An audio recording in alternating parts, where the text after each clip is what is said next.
అధిక బరువు అనేక సమస్యలకు కారణం. సాహితీ యోగా ఆన్లైన్ క్లాసులో జాయిన్ అవ్వండి. గడిచిన 5 సంవత్సరాల్లో పూర్తిగా నిర్లక్ష్యం చేశారు. దానివల్ల కూడా చాలా ఇబ్బంది వచ్చింది. ఎన్నికల సమయంలో హామీ ఇచ్చాం. అదే సమయంలో ఈ స్టీల్ ప్లాంట్ ని కాపాడతామని చాలా స్పష్టంగా చెప్పి నేను ముఖ్యమంత్రి అయిన వెంటనే దీని మీద శ్రద్ధ పెట్టాం. అనేక మీటింగ్లు పెట్టాం. ఆ రోజు మీటింగ్ లో ఎంపీగా ఉండే భరత్ గారు కూడా అక్కడికి రావడం, అక్కడ ఆయన కూడా రిప్రజెంట్ చేయడం.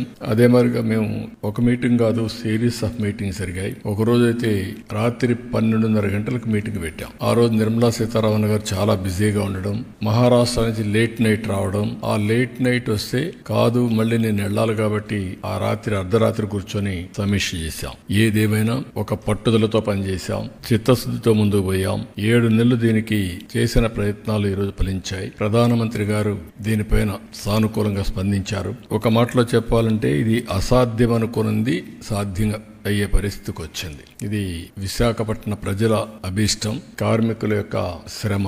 దీన్ని మళ్లీ కాపాడుకోగలిగాం, మళ్లీ ట్రాక్ లో పెట్టగలిగాం. ఈ రోజు 11,440 కోట్ల రూపాయలు ఈ ఇండస్ట్రీని రివైవ్ చేయడానికి ఇవ్వడం అనేది అరుదైన అనుభవం. ఈ విషయం ప్రతి ఒక్కరూ గుర్తుపెట్టుకోవాల్సిన అవసరం ఉంది. అదే సమయంలో నేను విశాఖపట్నంలో పనిచేసే కార్మికులకు అందరికీ విజ్ఞప్తి చేస్తున్నా, మనందరి బాధ్యత, మన మీద పెట్టుకున్న నమ్మకాన్ని మనం కాపాడుకోవాల్సిన బాధ్యత మన మీద ఉంది.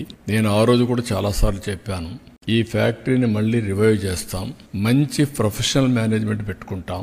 దీనికి కావలసిన వనరులన్నీ కూడా ఐరన్ ఓర్ అవన్నీ కూడా ఏ విధంగా సమీకరించాలో సమీకరించుకుంటాం. ఎన్ఎండిసి ఏ విధంగా చేయాలని అన్ని వర్కౌట్ చేస్తాం. వర్కౌట్ చేసి దీన్ని ఒక బలమైన సంస్థగా తయారు చేయడానికి ముందుకు పోతారు ఒక హామీ ఇచ్చాం. 20,000 ఎకరాలు ల్యాండ్ ఉంది, పెద్ద ఆస్తి. ఎక్కడ ఏ స్టీల్ ప్లాంట్ కూడా ఇంత పెద్ద ల్యాండ్ ఉండడం ఎక్కడా జరగలేదు. విలువైన ల్యాండ్ ఉంది. అలాంటి మంచి ల్యాండ్ ఉన్నప్పుడు అందరం గాని కలిసి కష్టపడితే దీన్ని రివైవ్ చేస్తాను. నేను కూడా శ్రద్ధ పెడతాను. దీన్ని రివైవ్ చేసి మళ్లీ కేంద్రం చేసే నిర్ణయం కూడా సరైన నిర్ణయం అని వాళ్ళు కూడా ఆనందించే విధంగా మనం చేయాల్సిన అవసరం ఉంది. దానికి అందరూ కూడా ముందుకు రావాల్సిందిగా మరొక్కసారి కార్మికులకు విజ్ఞప్తి చేస్తున్నా. మేనేజ్మెంట్ కూడా కేంద్రం ఇమీడియట్ గా మంచి ఒక ప్రొఫెషనల్ మేనేజ్మెంట్ నేయాలి. సమర్థుడిని తీసుకురావాలి, సీఈఓగా తీసుకొచ్చి దాన్ని ఏ విధంగా చేయాలో అన్ని చేయడానికి ముందుకు పోతాం. సుమన్ టీవీలో మీ పర్సనల్ అండ్ బిజినెస్ ప్రమోషన్స్ కోసం కింది నెంబర్ కి కాంటాక్ట్ చేయండి.